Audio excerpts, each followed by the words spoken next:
Good morning, guys. Okay, as I said, guys, we are morning.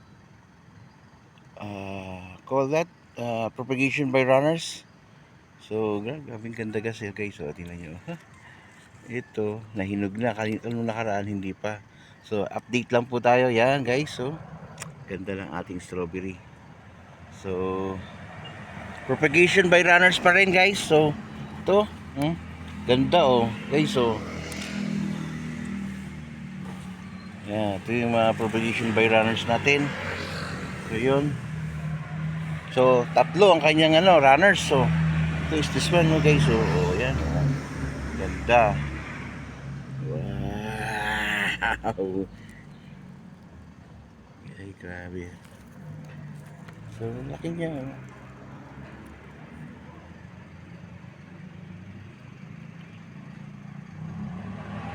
Propagation by runners. As I said, okay.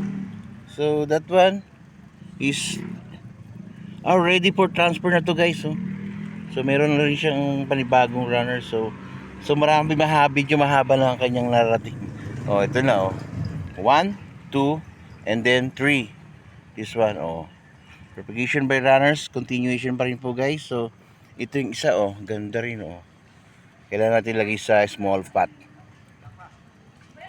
Ready for propagation. Sa side, guys. This one, okay. So that one, laki, bigger size. Alright.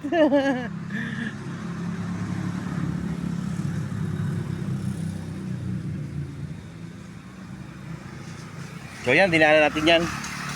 So ito, propagation by runners din, guys. So sunrocks. Yan, guys, ang ganda. Propagation by runners, update pa rin pa tayo. So medyo marami-rami na. Yan, ito, may bunga rin. Yung sa dulo. Ito yung nakarati binablog natin, guys. So medyo matagal na rin siya, pero it will recover pa rin, guys. Lalagyan natin ng vermicast at saka coco peat. Yan, guys. So yun pa rin, guys. Ganda, okay.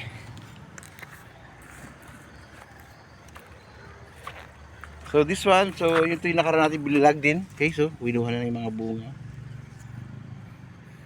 Propagation by runners pa rin, guys. Ganda, So dalawa yung sa kanyang, there are two runners going up. So take a little bit. So just waiting, guys. That one. Okay, thank you for watching, guys. Hope you enjoy.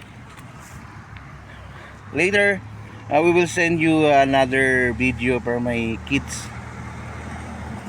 Bye.